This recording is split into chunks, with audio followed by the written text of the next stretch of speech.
Welcome to the 82nd Sports Lounge. Heavy on the football today. I'm Steve Letarte, as you can see.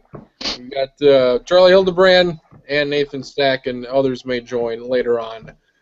Gentlemen, the first week of the chase is upon us. Who is your pick? I have got Terry Labonte for the win.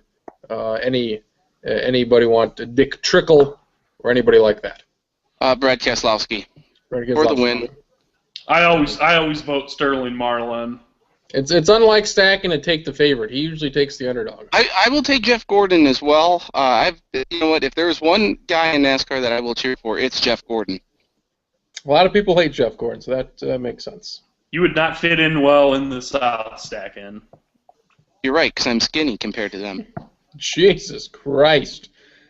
Nathan early on, firing blows. Nathan well, you know what? I'm not a racist either, like that Hawks owner. So that's probably a good thing too.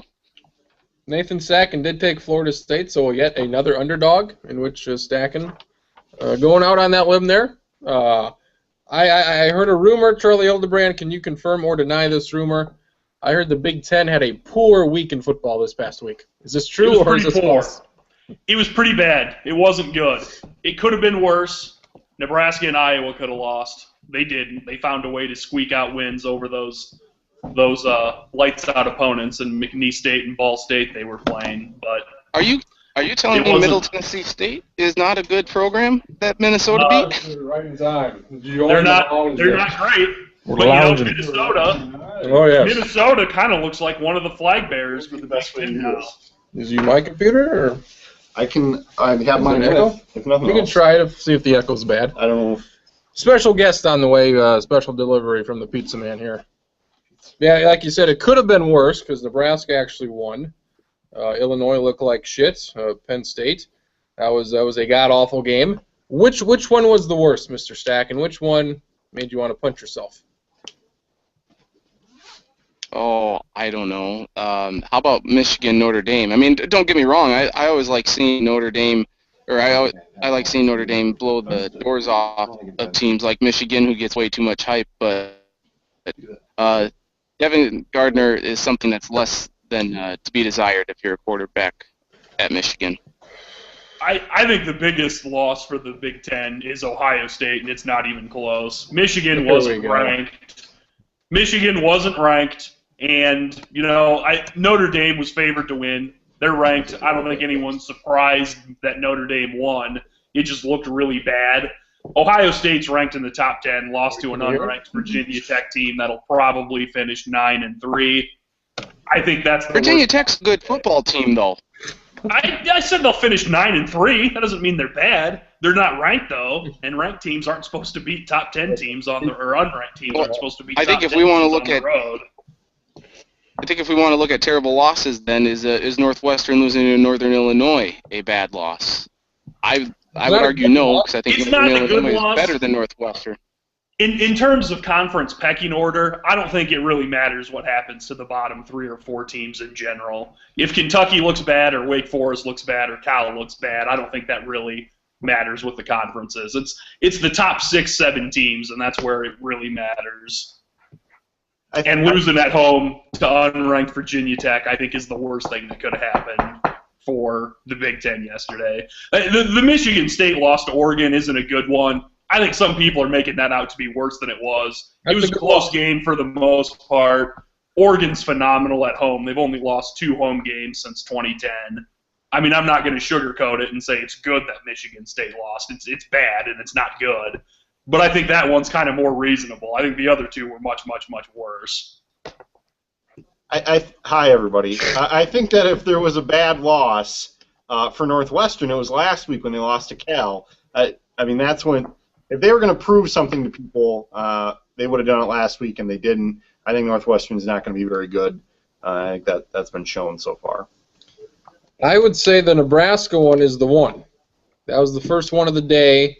And by all rights, very fortunate for that game not to go into overtime, and that was close, basically the entire game. But Purdue, I mean, we don't like Charlie said, the bottom third we really don't care about. But if you're Michigan, it's not bad that you lost to Notre Dame, but you lost by 5 touchdowns. so that's not good. Purdue was a disappointment, but I mean they're just not very good this year. I mean, 30 score against 34-10 maybe against Central Michigan, and that's just embarrassing. Oh, you had it there, 38-17. That's when I give them 8 points of confidence or whatever it ended up being. That's kind of sad. It was a bad week for the Pick'em. It was a bad week in the Pick'em, yeah. The Ohio State loss. The quarterback did not play well, and they ruled the roost at home the first time Urban Meyer's lost a regular season game at Ohio State. So plenty of pizza in his future. How do you explain this loss? Do we think Virginia Tech's pretty good now? Ohio State, obviously, Braxton Miller is their guy. That's why they're a top 10 team, or they were a top 10 team, top 5 team. How do you handicap this game, Mr. Hildebrand? Didn't you see Ohio State last week struggle with Navy? I mean, this is we were a foreseeable I outcome. expected the goddamn midshipmen to put up a fight. Exactly. But that was exactly. So they still ended up winning by 17 points on basically a road game in Baltimore. But did the quarterback play well in that game? He played a lot better last week than this week. We know Bud Foster's defenses are always good at Virginia Tech. It's always about the quarterback play and specifically their offense. And this guy Michael Brewer, transfer coming in from Texas Tech, outstanding play. They got good contributions from DJ Coleman. I think that this Virginia Tech team is being taken very underrated. Now, I don't know if they're quite the 17th best team in the land as the polls have opened today or as they're voted in. But I think this is a good Virginia Tech team, and I don't think Ohio State is nearly as good as everyone said because they don't have Braxton Miller. Okay. I think Ohio State will end up being fairly good. It's early in the season. They've got a new quarterback, new running back, and 4 new offensive linemen. I think kind of like Michigan State last year, they'll look much, much better at the end of the year. Certainly, I think Virginia Tech played the style of football that's going to beat a team like Ohio State early in the year, playing good defense, not letting them do what they want to do on offense, and keeping it a low-scoring game, which for the most part it was pretty low-scoring. You know, there were a few touchdowns late. I'm not trying to overreact. I'm sorry. Go ahead, Charlie. No, it's pretty much wrapped up. I don't think Virginia Tech's great. I think they could finish 10-2. That wouldn't surprise me. But I'm not trying to overreact here, but Virginia Tech, with the way Virginia Tech looked last night, going into the Horseshoe, beating Ohio State, and with the way Florida State has looked the first couple of weeks, they look a little shaky versus how they ran through the gauntlet last year. I'm saying that Virginia Tech probably not going to win the ACC, but they are going to be much more of a formidable opponent to Florida State should they get out of their division and if they meet in the ACC championship game than I think people thought initially at the beginning of the season. You did pick Virginia Tech to play Florida State in the title game, so. Kriens has a schedule up right here. October 4th, Virginia Tech goes to North Jesus Carolina. Christ. Here we go. Back Rabbits almost took them down last night. I was going to tweet out, good showing there by SDSU, nice upset over the Tar Heels, but I didn't. I wish I was interception right at the as they were driving down there at the end. I had it ready to go. Yeah. Stone's pick of the week, East Carolina takes down the Hokies next week. Done. Wow. Done. Right there. Anybody want to jump on that wagon? I think that's going to be a good game. I think East Carolina's actually have an East Carolina shirt on right here. I don't. I am. Go East Carolina Vikings. Go Vikings. I will take the cop-out answer and say that I bet it'll be a really close game, but North Carolina finds the way to win. It'll be closer than the experts think, and Virginia Tech by a field goal. Is that a white Vikings hat? Yes, it is. I wanted to say something. Yeah. I believe I have that same hat. Vodtech, Ohio State. Effort by Ohio State. I mean, it doesn't seem like they should have let. This is obvious. They shouldn't have let Virginia Tech get ahead because it doesn't look like Ohio State's going to be equipped to play from behind this season. Their offense looks like Florida's offense from last year, for God's sakes. Florida put up 60-some points? Florida's offense from last year. Yeah. That was as poor as I've ever seen. And then what was that, third, fourth quarter, they had about 6 sacks there. Yeah. That was just teeing off. That was tremendous. Anything else? That was fun. That was fun to That was see fun to see. Virginia Tech just unload, and you know that they've got to throw and they can't throw. That's fun. I think if you're Ohio State, you got to find a way to get your running backs more touches and not put everything on a freshman quarterback and say, hey, we've got plenty of athletes. Regardless of how good or bad the team is, we certainly are in the top 15 talent-wise because they recruit so well. Maybe we should try to take some pressure off of them and let the backs have some more carries, especially early in the game. Well, I want to talk about the weird feeling. I know you guys talked about the Big Ten. Talk about anything, really. Talk about it. The weird feeling I had watching Ohio State, knowing that I had picked them for 10 confidence points, the biggest one I had. Everybody had picked Ohio State. So it didn't really matter. It didn't matter, but I would have liked to have the 10 points than not have them. And I would have liked to see the Big Ten at least have some sort of dignity after yesterday. I think Michigan State still has theirs, but and the fact that Charlie and I, if you put a gun to our head and you said who's the team in the Big Ten you hate the most, it'd be Ohio State. And so I was glad to see Ohio State play poorly, but I did want to see some sort of Big Ten dignity. So I was having a hard time trying to balance those two. I don't know if Ohio State's always my most hated team, but they're in the top 3 running. Yeah, Generally, it's either Ohio State, Michigan, or Wisconsin, almost always. The week Minnesota plays Iowa, they're my most hated team. Wisconsin generally is the most hated team for me year-round. But Ohio State, boy, I hate them. I do hate them. Michigan State, Oregon, the most anticipated game of the week. It was my favorite game to watch yesterday. It looked like it wasn't going to be much of a game there early on. A slow start.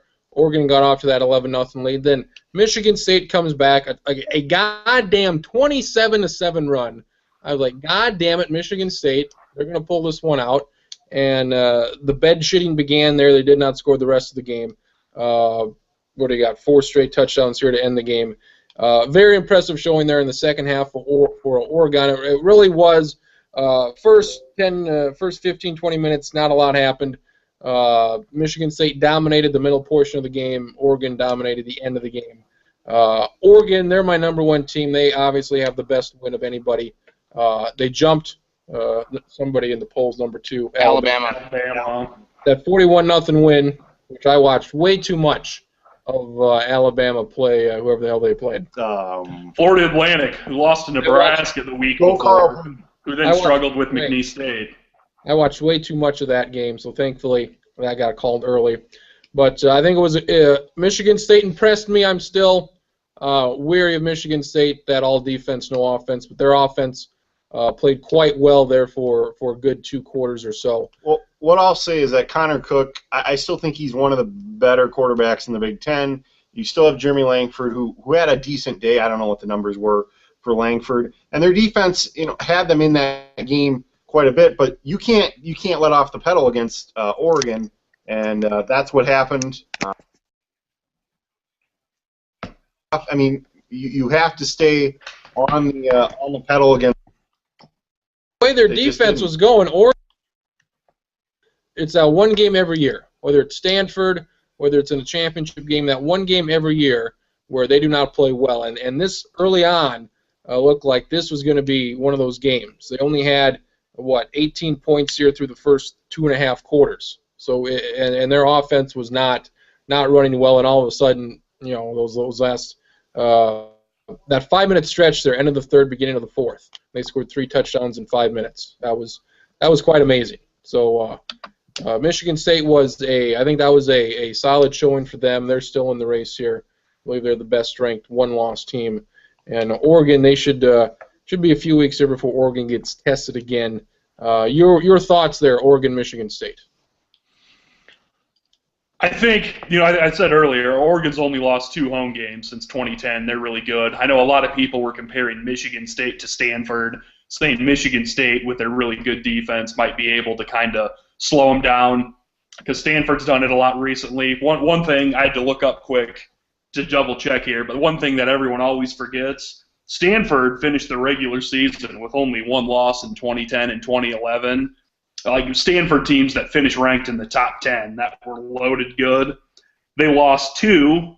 Oregon 53-31, and they lost to Oregon 53-30. So I think everyone remembers that Stanford's won the last 2 years, but certainly Oregon's blown out Stanford a couple of times too. And Mariota's so good that, I mean, if you get him in a rhythm, I think I don't want to say he's the most unstoppable player in the country, but he's one of the 3 guys in the country that if they're in a rhythm, you'd be like, we don't want to be playing them right now. Mr. Stacken.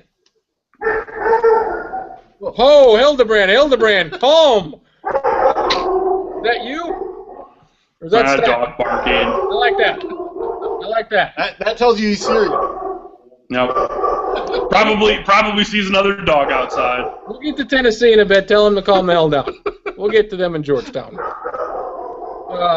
My second favorite game, low-scoring Big Ten battle in the Pac-12, was USC, a mild sauce upset.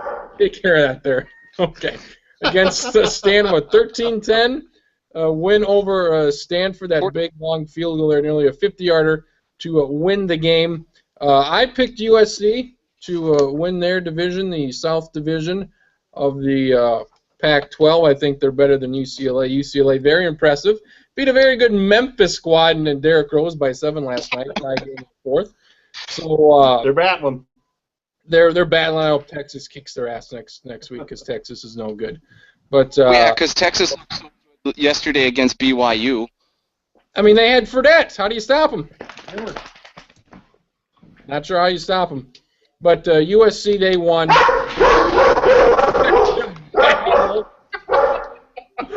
Defensive battle. Stanford's offense really had some trouble there. About 9-10 drives inside the 35. Drives and they had 10 points. I mean, they had 10 points in the second quarter. That was it. So USC very, very fortunate. Their defense played well. Had some turnovers there, stopped them. But Stanford, that big penalty there on that one touchdown late. They self-destructed. Yeah, Stanford really benefited.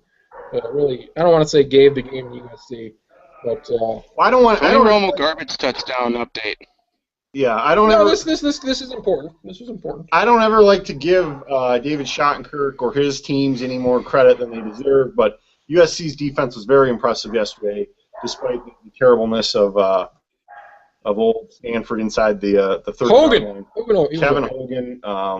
I don't think he's the worst quarterback, but he wasn't great yesterday, and so it was fun to see USC play to that level.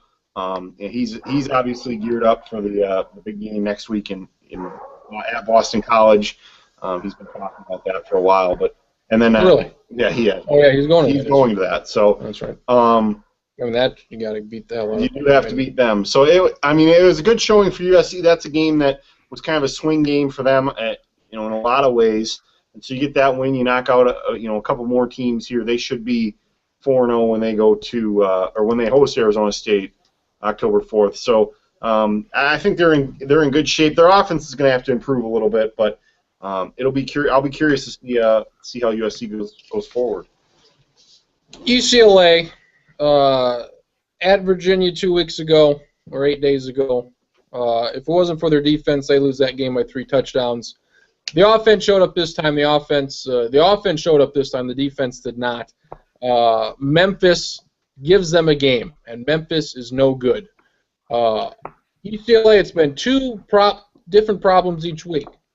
Defense 1 week, offense the first week. Is this going to continue? I didn't think they were that good. I thought they were going to lose 4 games. Oregon, USC, Stanford, and one more, maybe Arizona State, maybe Texas. Is this a problem? Is this a problem? Is next week's going to be a big week for them to win and win impressively? It certainly could. Yes. Yeah, they certainly haven't looked good. They haven't instilled a lot of confidence in anyone picking them or who picked them to go far. So, yeah, I think there is some major cause for concern. You beat Texas, though. Texas, a bad team yesterday. You got to beat them. And then maybe you'll see some people start getting back on that UCLA bandwagon. But they do not look like a playoff team.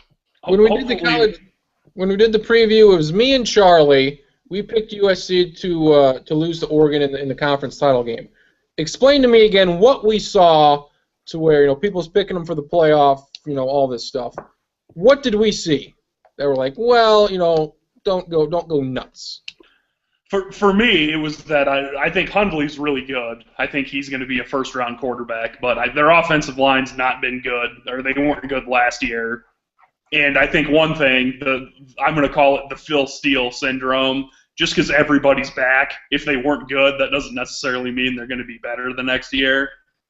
And they lost some skill guys. I know they lost their top receiver. I don't remember who their running back was. And I don't think they want to have Miles Jack truly become a two-way player because he'll get worn out and die.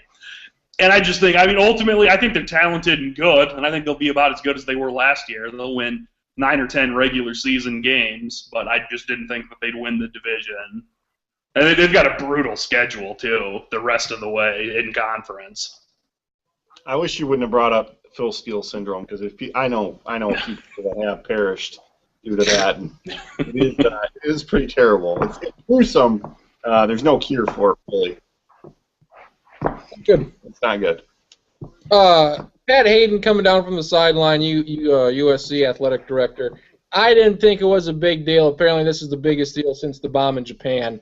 So that's probably shouldn't have done that. There's really no reason to. But did this deserve the big blow up that it got, Mr. Trax? No, it didn't. He shouldn't have done it. It's bad form. It's not like he went down there and punched the guy. They just said, "What's the problem?" I think it would have been about the same reaction though, based on so far. So don't do it again. I don't think it's going to have any influence on the playoffs. I have no idea where that came from. I have no idea where that. He's on the committee. Well, that's fine. What's that got to do with anything? There's plenty of athletic directors on the committee. What does that matter? If USC's in the conversation, he's not going to have any say in it anyway. Oh. He's going to have to take himself out of the room. Well, I don't understand. Where does that come from? That he should take himself off the committee of 12, 13 people, whatever it is, because he comes down to argue a sideline call. I have no idea how you would even. That doesn't even cross my mind. I would imagine it's just people whoring themselves out looking for attention, which obviously I've not done that at all over the last 2 days on social media. But I think he shouldn't have done it, and he should apologize if he hasn't already. If he doesn't, I don't really care. And I would say don't do it again, but it's not a big deal. And no, this will not affect whether he thinks Oregon should be the 1, 2, or the 3 seed in the playoff this year. I was watching the big sports wrap-up show, and they led off with that last night after that Ohio State Virginia Tech game. That was the first thing they went to. I would figure maybe they talk about Ohio State Virginia Tech. I personally would have went Oregon Michigan State, since that was the big. Actually, they went up with the Nebraska touchdown. Best play in the country 2 weeks in a row. They let off that too, but certainly not this thing that happened in the middle of a game. So that was. You talking about Midco? Yeah, Midco there. Yeah, good for them. That racket they got. What a racket. What a shit show. Rumor Fargo next week for the big show. Not a rumor. Not a rumor. Confirmed. I haven't looked at the schedule here, but assuming a fairly shit schedule. Pretty ratty. Is that necessary? Georgia, South Carolina is the big game. You know what? Georgia, South Carolina is the big game next week. I'm not real excited about that now. It sounds a lot better than North Dakota State and Incarnate Word. Word. Are they playing Incarnate Word up there? They're playing Incarnate Word. That's bad. That's laughable. Well, the good thing is that hopefully they do like a segment on all the schools that are going up to FBS for no real reason. That describes Incarnate Word creating a sham football program, really. And they'll say, should North Dakota State do that? That will probably come up, actually. They could talk about that. I might be at game day next week. You're going up there. Are you going to go? Are you going to be there? It might be. If I do, I need to find a Jackrabbit flag. No, you need to find a sports lounge sign. God damn you, Stacking. Hey, you haven't sent me the material, so. You do that yourself. I'll repay you. hold up that $1 million check, that huge check. That's what needs to be held up. Yes. I believe There you go. There'll be at least 10 people watching ESPN next Saturday morning. So the sign will have, Sports Lounge, follow us on Twitter, Tumblr, and then it'll have all the show times listed. Very small. Noon, print. 3, 6, and 9, Monday through. If I go, I will get there at like 3, 4 a.m. whenever it needs to get there, and they'll give me a sign, and I will write down the Sports Lounge. No, we need the logo. We need the logo that I stole from the Middle Eastern Cafe that's no longer in use. We need that logo up there. That's what we need. Since we're talking about the Sports Lounge, Big faces, the big face things. Did anybody else catch the NBC using the Sports Lounge music during the Thursday night game? Yes, the bumper. I told you about the. Did I tell you about that? No. The history behind that, I was looking for a song for the lounge. I had one, then the new season came in, and I picked a new one. Yep. Just generic stuff. Yeah, generic I music. found it, and it was like a few days later, I believe it was a San Francisco Vikings preseason game a few years ago on NBC, and they played that music. That was within the week. Well, I mean, it's free. Of when I found that, so that was interesting. But we found it first. God damn it. It's ours. That's right. I am looking forward to a Baylor at Buffalo, just to see if Baylor can put up 70 points again. East Carolina at Virginia Tech. That'll be my game to watch in the early schedule. Really, yeah. Craig Bowl at Oregon. Let's go. Oh God. Last week was better than I thought it would be. There was at least one marquee, and USC Stanford was close and newsworthy. Well, I think the one thing you can say is that even if it looks like a bad slate of games, you're going to get good games. Yeah, you're going to get an upset. Something interesting will happen. Your Tennessee squad at Oklahoma, that could be quite disgusting. That could get out of hand. But UCLA. Or it could be the game where Oklahoma struggles each year, and it looks like they should lose. I am interested in UCLA, Texas. UCLA, show me something, please. Show me something. So, yeah, a terrible week. And if South Carolina wins their first game, that's a top 10 matchup there, so they'll probably go to South Carolina. But we know how that ended up. So, a poor college football week coming up. The pick'em, we struggled in the pick'em. How did your pick'em do? A lot of upsets, as we said. So, did it really matter, though, since everybody had kind of the same picks? I'm still within shouting distance. If I have a good week, I'll be right. I'm only 6 back or 7 back, and with 12 or 13 weeks to go, that shouldn't be a huge issue. Is that right? Yeah. So Dan Beck, noted college football expert, in the lead somehow. Schottenkirk, a good showing. Tied with Eamon. Eamon there. Tied with Schottenkirk, 1 point behind. Then you got Mr. Hildebrand at 87 points. I'm there at 86, pretty much in the direct middle of the pack. What I find interesting is we have a new entrant in the contest, one Mr. Stacken. Yet for the second week in a row, he decides not to pick. No, I picked. Yeah, you did pick it. I don't know why it doesn't show up there. 35. I got 35 points. All right, that's you're probably gonna catch Brink by the time it's all done. So and probably Amon, because he'll forget after week 6. Eamon will forget. Eamon will forget. This we are sure. If he was any sort of a man, he'd show his face right now and say, "Hey, I'm not gonna miss my picks. I'm dedicated. I'm a devout pick'em. I'm a devout pick'em fuck." And I'm gonna do it. If he was any sort of a man, he'd show his face right now. So we'll see if that happens. Missing the occasional Thursday NFL game, understandable. You can't miss the entire Saturday or Sunday lineups. We did a sports lounge analysis. I missed 6 Thursday NFL games last year. You led the pack. I led the pack. I think Drew missed 2. You guys might each miss 4, I think I said. I don't know. However many you missed, I think I missed only 1 less than you did, including like 3 weeks in a row. So I have, since we're on the show here, I'll formally apologize to Mr. Amon for saying that he would miss miss a majority of these games because I did miss 6 last year. That's a lot. I do find it interesting. 2nd year in a row, he's on the bandwagon here of not being a fan of a team, NFL. Well, he still likes the Bucks. He's like, maybe I won't like them anymore because they're bad. Well, you bastard. They won a Super Bowl a dozen years ago, so stick with your goddamn team here. Stand by. Yeah, of everybody on this show right now, the Bucs have won a Super Bowl much more recently than any of our favorite teams have. So don't go crying to me about your goddamn Tampa Bay Buccaneers. First week of the NFL, lots of close games. Lots of games that were close. They're the noon games. They really went nuts with the noon games here. Anything surprise you, Mr. Sacken? Anything? What's the big headline? Week 1. Man, but first off, one other surprising thing, I didn't realize that Sean Elliott was replacing Bob Costas on the NBC Sunday night. Sean Elliott needed a kidney transplant. Josh, excuse me. Bob Costas Elliott. on there, He didn't get replaced, no. They only had 12 guys on the pregame, so what's one more? I just don't know. I mean, where's Bob? Anyway, three teams absolutely shocked the hell out of me. I pegged them really bad this year. They still could be. But Buffalo in Chicago, that was a huge upset in my opinion. I thought Miami was going to suck. I thought New England would just go in there and destroy them. And Miami rattles off 23 unanswered points in the second half and wins. And then the Tennessee Titans.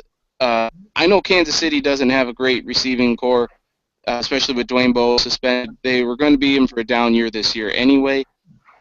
How do you lose 10 to the Tennessee Titans and make Walker look good? On top of that, Derek Johnson, their star linebacker, out with the Achilles tear. He's done for the year. Mike DeVito, a defensive now, out for the year with the torn Achilles. So, yowza. Those are the three that surprised the hell out of me. Thought the Dolphins would be terrible. They're the AFC version of the Dallas Cowboys. They got to finish 8-8 this year. I'm not surprised by any of those three teams. I think Chicago's going to have a very good season. I think they will compete to win that division. Where the hell? Kriens is pulling up the picks here. I have Tennessee as a playoff team. I thought 13. So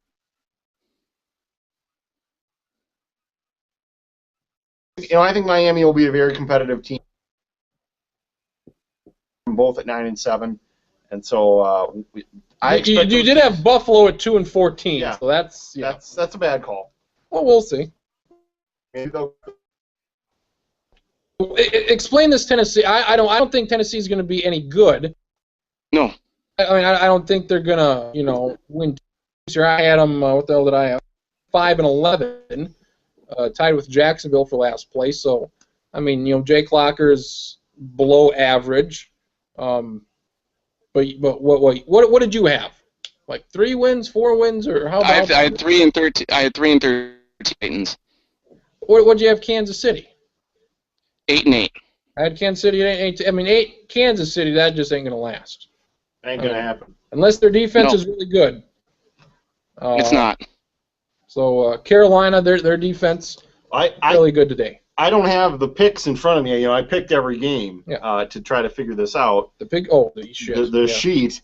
But I said that whoever lost this game between Tennessee and Kansas City would be in a world of hurt. You look at Kansas City's next games, I don't know what they all are. But I think they're going to go. I think they're going to go like 0-6. They have a tough start. They have a very tough schedule. They have Denver in this stretch. I think they have Baltimore. I think they're going to be up against it here when it comes to the schedule for old Kansas City. Old Kool-Aid man. Yeah. Yeah, they got Denver next week. Denver, Miami, New England, San Francisco, San Diego after the bye. 0-6. How you doing? How you doing? Well, you were surprised by. Buffalo. I would say Buffalo by far was the biggest surprise of those teams. Yep. Chicago at home. I felt like that was going to be a 30-13 Chicago win, and it wasn't any. I agree. They were up for a stretch, but it just didn't happen. And a lot of people. Where did Alshon Jeffrey disappear in the second half? I don't know. I was watching the Vikings. He just disappeared. The Vikings. The Tennessee game. Cleveland. Hell of a comeback there by Cleveland. Good fight, Cleveland. Where do they get off? Terrence West, 100 yards. There you go. Cleveland, solid showing that their next 2 games are tough as well. Pittsburgh, you don't like Pittsburgh either, Stack, and I think they're winning that division. Nope. They look awfully good early on. 365. They did, but then how do you let Roethlisberger? 365. Contract year. He's going. Is 20? They were up 27-3, and you look, and all of a sudden it's tied. And Cleveland, I think, should have won that game late. Whoa! And Pittsburgh goes, and they get the game-winning field goal at the end. I'm sorry, I still think it's Cincinnati's division.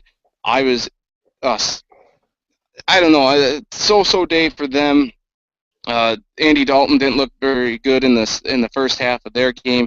Baltimore, I mean, Joe Flacco was completely non-existent in the first half, came alive in the second half, helped get them to a lead that eventually they lost the game. I like them to still make a wild card. I like Cincinnati to win the North. I'm still not a believer in Pittsburgh, and you'll see that this upcoming Thursday night. They will lose to Baltimore. Shit house mouth. I'm a believer in nobody in the AFC North. Where's this? And what could hurt the Cincinnati Bengals, Geno Atkins got carted off the field. They're still waiting to hear. They are thinking there's some speculation out there it was just dehydration. I didn't know Baltimore was all that hot, but this is a guy coming off a torn ACL. He's one of the best defensive tackles in the league. This would be a significant loss for the Bengals defense. Don't like to speculate with injuries, so that's why I'm exactly going to do what I just said I don't like. Usually, it seems odd that you'd have to get carted off the field for dehydration. I mean, if they truly brought the card out, that seems a little. That doesn't seem like a dehydration thing. I wish we could pull up the gifs. Jimmy Johnson, he had to be. He was literally on a cart on a golf cart last night because of the race and because he drove 500 miles. Yeah, but yeah, Geno Atkins slammed his helmet into Joe Flacco's crotch. I mean, what did you even put in there? SB Nation. Just type it in there. NFL. Just put Joe Flacco. Geno Atkins. Geno Atkins. You'll find it. I hate Army Navy. That's the worst game. That's the worst game of the year. Baltimore Pittsburgh. Every game's a 3-point game. If they never played again, that'd be too soon. I feel this way. It's always 16-13, 20-17. I don't give a shit or an F about Baltimore and Pittsburgh. Greatest rivalry in the NFL. I mean, I just don't give a shit. I hate all the time we waste talking about how great the rivalry is, and we just have all these turds of games. Okay, yeah, there you go. Go down. Yeah, the second one from the bottom. Vontaze Burfict. Okay, not Geno Atkins. Okay. All right, correction. Vontaze Burfict. Baltimore-Pittsburgh always reminds me of like when Mississippi State and LSU play in Week 4, and then it's 10-6, and they say, "Wow, look how great these defenses are," and you're like, "Wow, that game was awful," and I hate myself now. How about Antonio Brown with the spike to the Browns punter's face? That's great. Yeah. That'll be the best play all year. I don't give a shit. That's my favorite play. Right now, I'm saying it. Best play of the year. That's a penalty. I don't think there should have been a penalty. Too bad. More people should have their fucking face kicked in. I believe. I might be in the minority there, but. Can we play this for the people? Let's see. Jesus, what the hell happened here? That's cute. Thursday night CBS. Are you excited? CBS is the deal. I don't have to go to Cubbies for my Thursday night football anymore, so I'm going to save some money. For at least half the year. True. Are they going to be able to keep business open, or? I think they're going to struggle. They're going to be up against. They will. They're going to wonder if he died. Is he dead? Is that Stacking Kid dead? They're going to wonder it. Can you see this here? Is this working? I can. Can you see that? No. Look at this guy. We got to talk, I think. Look at this guy, Vontaze Burfict. Look at this guy. Hello. There it is, Mr. Burfict getting blasted there. Boom. You can't really see it. Right. Boom, right there. Right Boom. Flacco's Joe. Boom, right there. Run. Look. Right in the Orioles. Flacco's flaccid. Right in the old balls and stick. Right? And for his sake, I hope he was flaccid when it happened. So that's unfortunate for them. Tony Romo, highly entertaining. You couldn't ask for a better start it's going to be sad when he retires, is it not? Yeah, what else are you going to talk about every week with the Cowboys? He's the gift that keeps on giving. He's why Jon Stewart on The Daily Show always wants a Republican secretly for president. And if it's not a Republican, what's he going to have to talk about? That's right. San Francisco, a lot of people were down on the Niners. I think they're going to good showing. Offense didn't do a whole lot when you're gift wrapped 3-4 interceptions and turnovers like that. Week 1, how much stock do you put in a week 1 here? Very little. Depends on the opponent. What if it's Baltimore? They don't have a ground game anyway, so I'm not going to put a whole lot of stock. And okay, for the 49ers, Dallas's defense is absolutely awful. The 4 of us could probably go in there and put a little pressure on the quarterback or do something. Cover Anquan Bolden, for goodness sake. It's pathetic.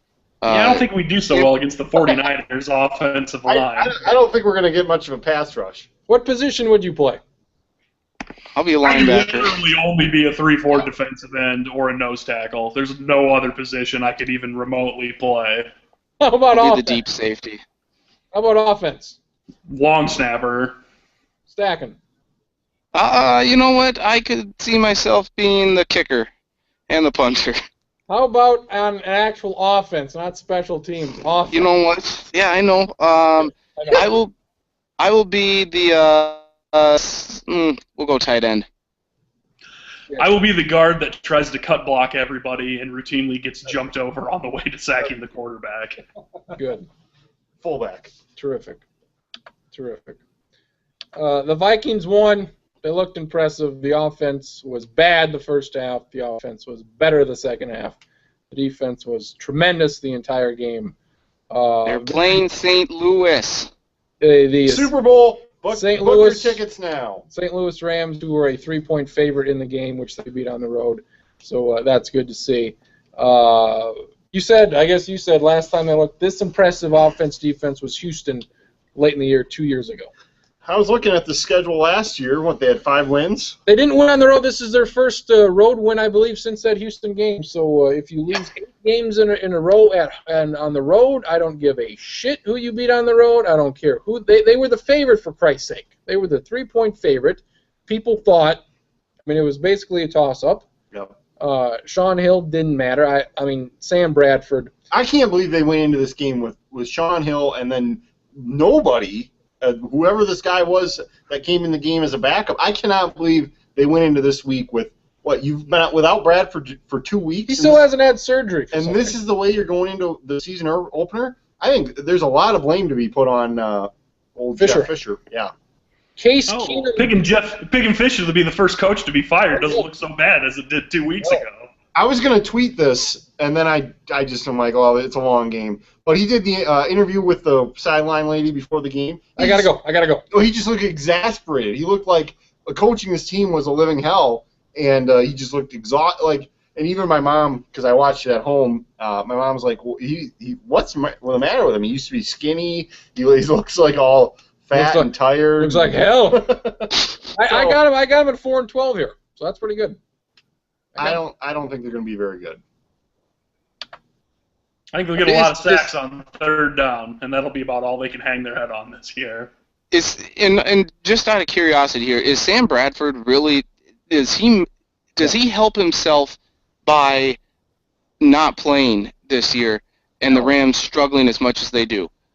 Well, does it make him look? He's helping himself when he blows his knee out for the second year in a row. I understand that the injury isn't good, but what I'm saying is, with the way the Rams have struggled and how they were looking last year prior to him getting injured, doesn't that at least give him some benefit going into next year when he can sign a new deal? He's going to be there. I think if you're the Rams, you just cut him. You don't bring him back because they've wasted a lot of time, a lot of talent. He's not that good on him. I mean, he was I'm that saying last. with another team too. I'm not just saying St. Louis. I mean, I don't give Well, it. I think another team will take a chance on him, but I don't think he's any good. I don't think he's a starter anymore. I mean, Your 2015 Houston Texans quarterback will be Sam Bradford. May as well. May as well.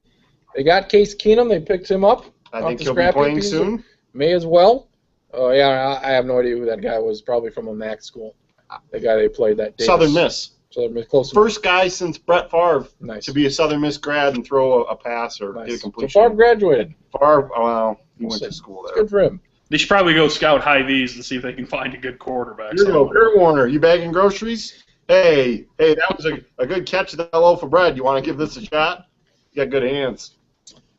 St. Louis offense. And he was playing with the Iowa Barnstormers too. It's not like it was just Hy-V. Like they're going with the stock guys. It was he had never played football before. That's my understanding. I read his price book, and that's my understanding. So, their offense is bad. I told you. I thought this was Zach Stacy thing was like some Hoax. sort of bit. It was a hoax. Yeah, it was. I'm like, this can't be for real.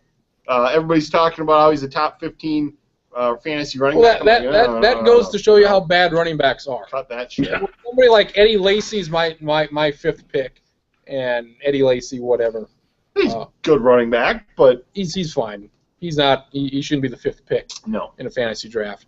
Their offense is bad. Tavon Austin, that was a nice joke. Good luck there.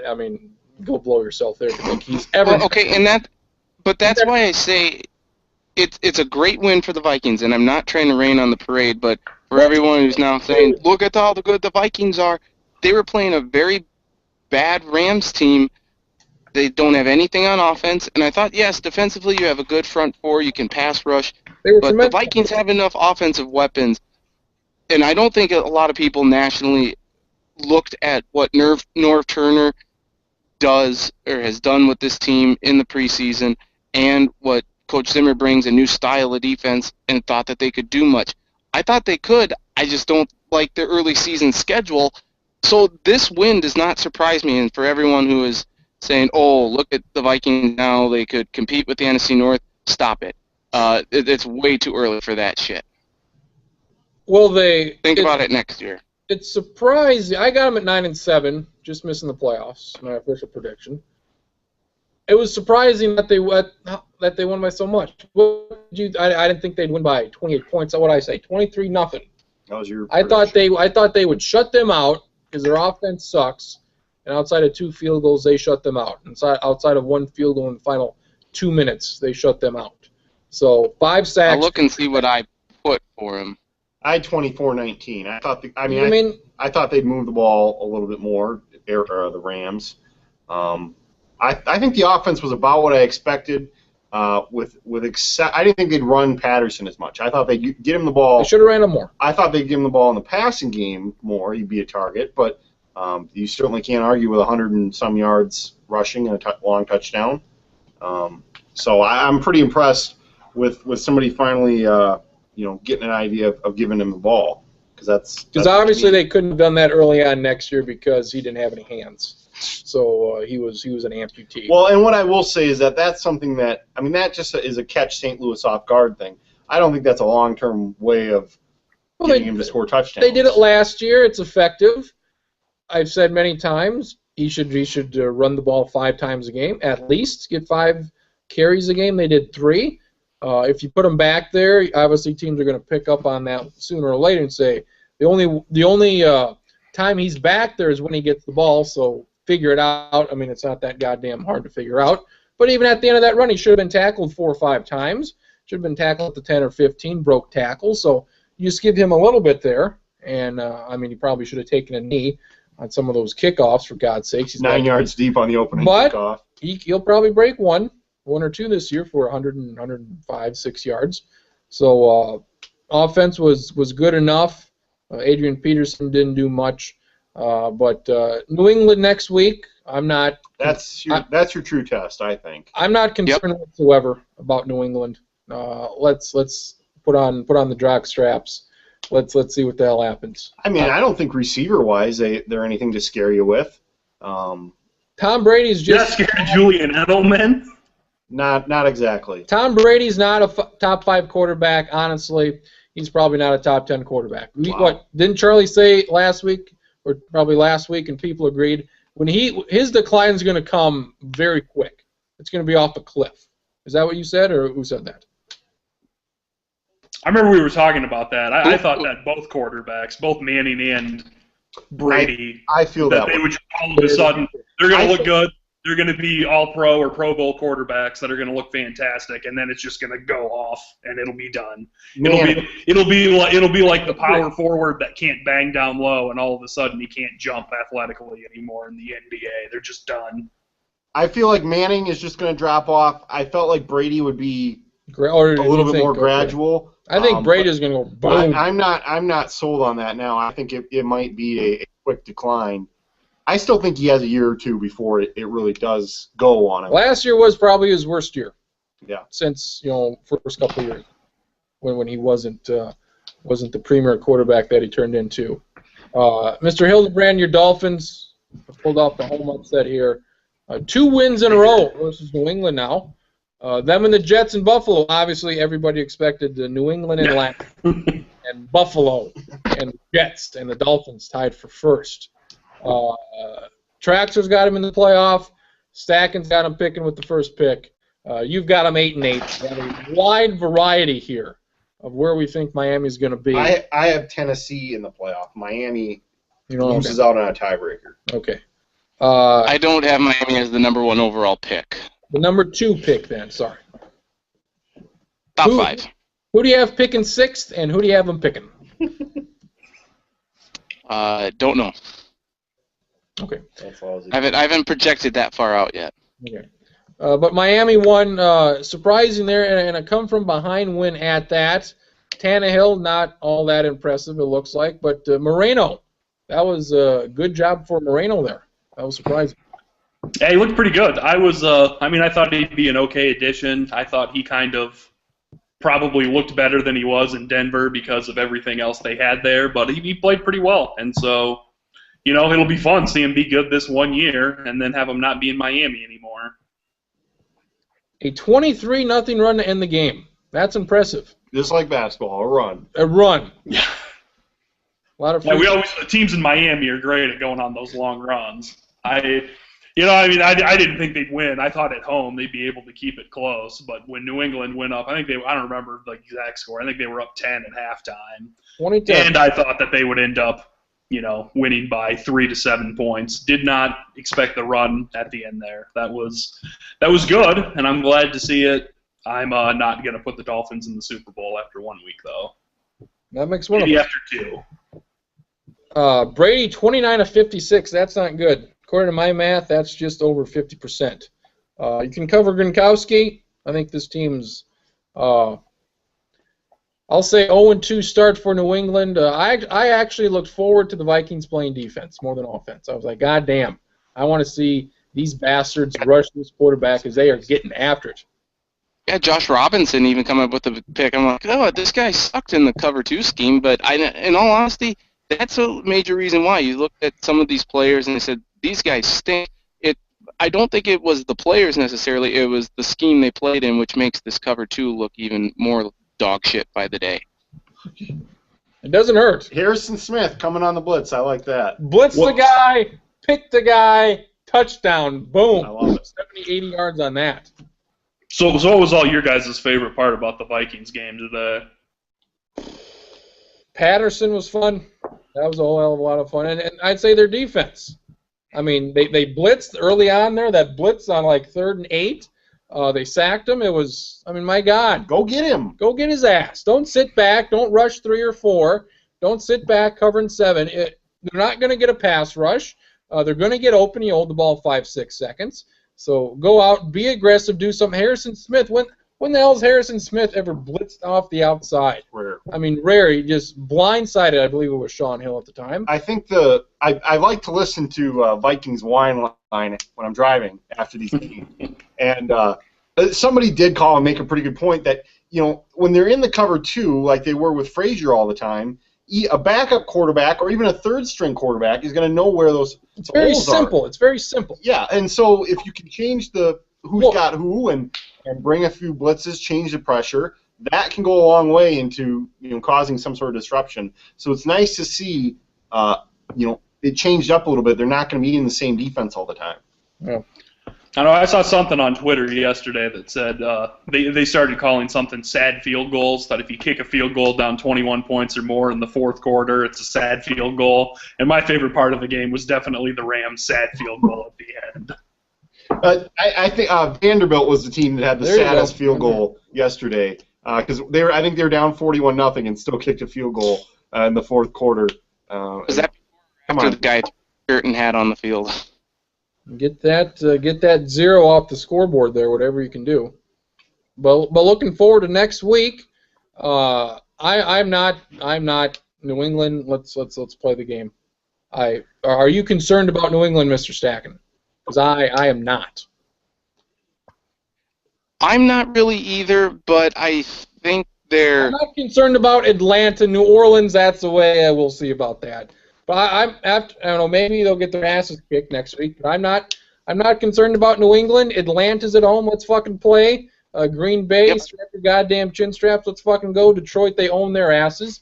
4-2. Let's play it up. Go. You're saying, am I concerned from the Vikings standpoint of beating New England? I thought you meant, am I concerned about New England? No, next week. Are you? I'm. New stadium, breaking that sumbitch in. Obviously, a great tradition there from the college team of beating conference. Technically, it's not new. They did once before, and they lost their career game. All I'm hoping is Shane Vereen to have a very fine day for fantasy for me, and for the Vikings to come out with a victory. We'll see. I thought Anthony Barr played exceptionally well today. He was very good. But like you said, Harrison Smith was great. Everson Griffin. It was just a very good overall performance. That's a guy who played really well. Linville Joseph didn't get shot. There you go. Well, you don't know. He might have gotten shot coming back to the buses or whatever. St. Louis is a dangerous city. They maybe had to go through Ferguson. Whoa. Hey, leave the jokes to this guy. He's got to play in Chicago sometime this year, so that's not going to be good for him. That could be a ass whooping of great proportions. Denver, Indianapolis. Denver, pretty heavy favorite, 8-9 points. Anybody smelling the upset, or is that carbon monoxide? Carbon monoxide. I don't know. I kind of get the sense when everyone picks like what should be, I think, a fairly close game to the favorite, I get a little weary. But I don't think Manning's going to lose at home though to open. Everybody was on Obama. Romney didn't. It didn't matter. Romney was terrible. I think what's going to be the difference, though, in this game, it's not going to be how well Peyton and the offense plays. It's their defense. The new-look defense, a healthy Von Miller, T.J. Ward, safety, DeMarcus Ware, linebacker, Aqib Talib at corner. It's a new-look defense. It's going to be a more dominating defense. They're going to stop some people. That's what's ultimately inside this game. Who the hell is T.J. Ward? T.J. Ward, safety from Cleveland. He was dominant out there. Cleveland. You just didn't know because he played in Cleveland. They had a good defense in Cleveland. Who's this from? Probably black. No way. Where's he from? Yes, you are correct, Trexler. The really good safety in the NFL is, in fact, an African-American gentleman. The Oregon. Well, hell. Well, that's interesting. Next week, first time I had to look at the games next week, but Jacksonville, where do they get off? Scaring the piss out of people here. Philadelphia puts up a 34-0 run to match Miami's 23-0 run. I mean, Jacksonville's horseshit. They're 5-11 for me. But this was all Nick Foles and his inability to hang on to the goddamn ball, whether it was interceptions or fumbles. Terrible. So he better figure things the fuck out, because that ain't going to get it done against anybody other than Jacksonville. Well, who is this? Eliminator challenge. I might just pick whoever's playing Jacksonville until I'm wrong.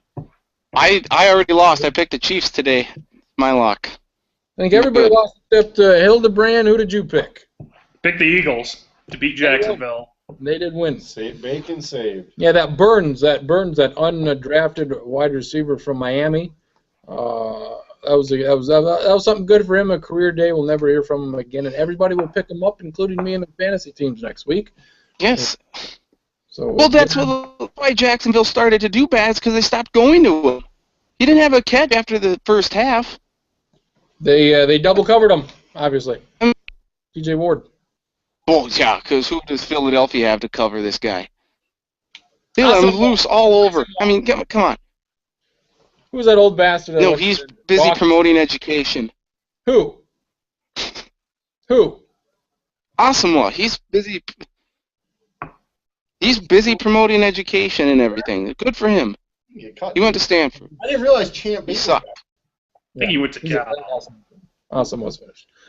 Next week, Eagles-Colts Monday night. An actual Monday night game worth of shit. That'll be interesting. We'll see how. You're not. Start Nick Foles. Oh, you don't like Giants-Lions? Chargers-Cardinals rivalry That'll be a renewed. good game. Chargers-Cardinals will be a good game. I'm gonna say Chargers-Cardinals will be a good game that no one will see. You staying up till 10 o'clock to watch that? Up. I gotta get up and. Hell yeah, I'm staying up till 12:30. You better believe it. God, don't Get up tell at me. 5 and go exercise. That's what I do. God damn you. How we roll. That's how we It's a roll. Kickstart Tuesday for definitely happened? how it goes. Kickstart Tuesday.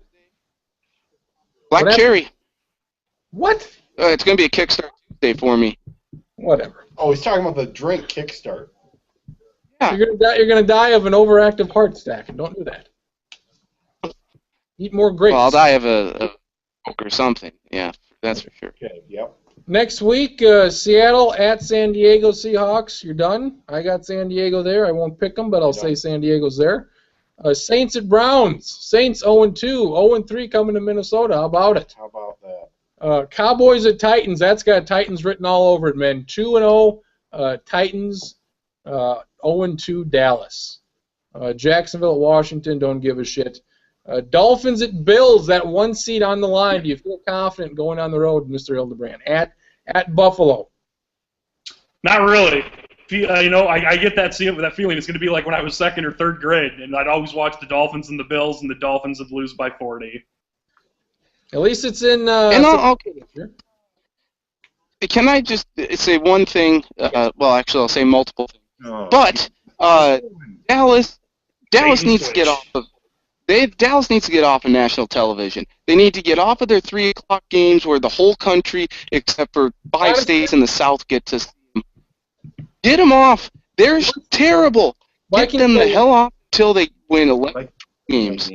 Vikings play about 14 games at noon this year. I really don't give a shit about the 3:30 games. I'll watch them, but I'm you're watching them. I'm decompressing from the Vikings. But you know what? If you have the primetime games, if you have the 3 o'clock games, it means you're important. It means you're a good team. Dallas is not a good team, and they get crap because everyone watches them, and they're America's average team. Get them off my screen. Nathan Stacken, the only person that cares about kickoff times for NFL games. I do. Let me lay out a scenario for you. You can go back up your little schedule here. Saints. Browns beat the Saints next week.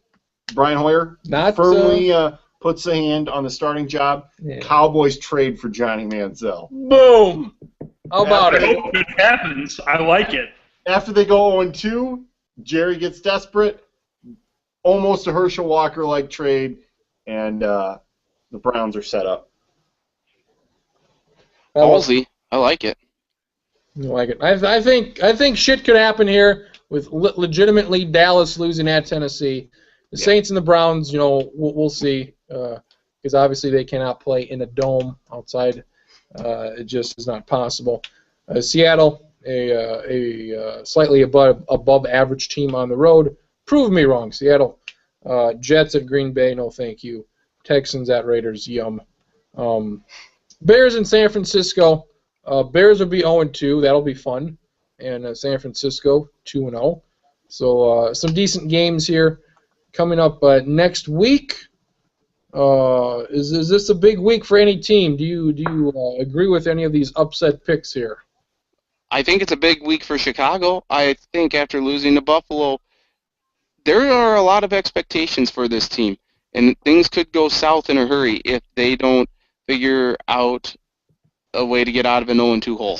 It's a long season, but then again, you start at 0-2, you have only 14 games left, and I'm trying to remember the stat. I think teams that finish 0-2 only make the playoffs like 70%? 35, 40% of the time. I don't even think it's that high. It can't be that high. The odds are definitely against them. If you win your first game, 75% chance of the playoffs, you lose at 25%. Or something like, or the playoff teams, you look at the playoff teams at the end of the year and say, did they win or lose their first game? Well, 75% of the playoff teams won their first game. So amazing. Yeah, it still doesn't matter, but whatever. Yeah, boring answer. I would say the 16 teams that are 0-1 have a big week this week. Those are the ones that needed to do it. Very good. We did have the Atlanta Hawks owner a racist email. He's a racist. Not even a tape recorder under the pillow or anything like that. An email. He knowingly did it. Yeah, it's you read the email. He makes valid points about race is a touchy subject for some reason. I don't know. So he makes some. I think he makes some valid points, but race was a part of it as far as how much minorities can spend on tickets and things, and showing up late to games and things like that. I don't believe this is bad enough to sell the team. Maybe he wants out and wants $1 billion for the Hawks. Well, if he wants out, he could probably do it without the scandal, don't you think? Probably, but apparently that raises the price. Oh yeah, that helps. Drive it up. I mean, is this is he being forced out? Is this what it is? Or is he just saying, sure, I'll sell the team, sure, or whatever, I want to get caught? I don't believe this is I don't believe this is a fireable offense if you can fire an owner. No, but he volunteered it. I think he realized after the comments that he made about Sterling that it would look at him and people would consider him a hypocrite based on this email, and maybe it just felt like a guilty conscience. He's not going to get $1 billion for this team. No way, no chance in hell. At least they shouldn't. But I think he just realized. I think it was eating at him, and he said, "I have to sell the team and do what I think is right." And then in the apology that he wrote, he called the Hawks the best team in the NBA. Not by no chance in hell are the Hawks ever the best team. Do you feel differently? The best fans in the. You want to debate this?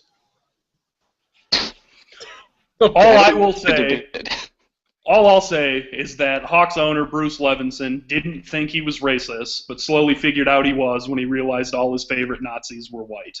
Nice. It's very good. I mean, this is not barely been covered at all, has it? I haven't heard anything. Today. I mean, I don't expect a big. Adrian Wojnarowski from Yahoo, he said that a lot of the other owners feel like, are they going to come after me next? For something stupid I might have done. Well, how did this get out? Because apparently they're saying that the NBA announced this. They're saying that the guy self-reported it. Why would you do that? That makes no sense. I don't know why you would do that. I think that makes no goddamn sense. I think the NBA did push this guy out. I don't think this was big enough to push him out. I don't think so. Because he makes valid points.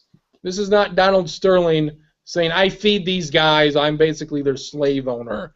This is not that. This is not saying, don't be associated with black people. Yeah. This is making valid criticism or valid analysis and reasoning that minorities are paid lower or have less to spend. Which is you just look at the figures. Do minorities have less money?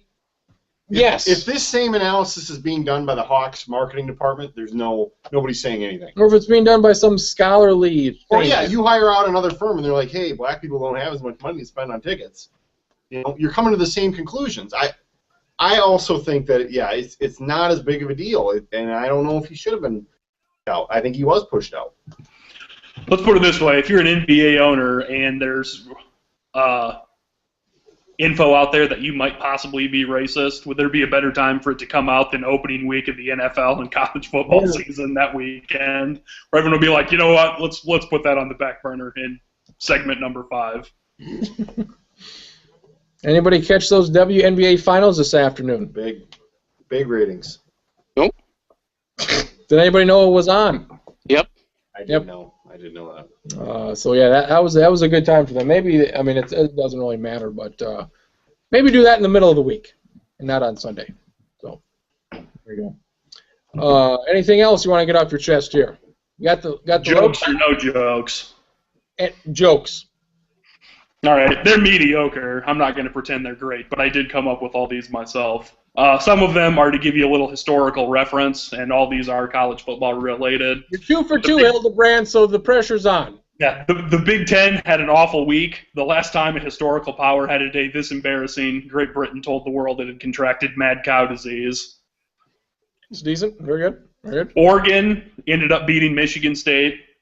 Pretty embarrassing for Michigan State the way they lost. Last time a Michigan State alum was this embarrassed, or the last time the Spartans were this embarrassed with a Michigan State alum, former Hollywood actor Tom Sizemore was on season 3 of Celebrity Rehab. Oh! I didn't know where you were going with that, so that was good. Yeah, I screwed up the beginning. Little did I know that was actually going to help me the way it worked out. That was good. BYU blew out Texas for the second year in a row. Texas couldn't stop BYU quarterback Taysom Hill. He ran for 358 yards and 6 touchdowns the last 2 years. Last time Texas was this angry with a Mormon, Mitt Romney lost the 2012 presidential election. Hey, I like that one.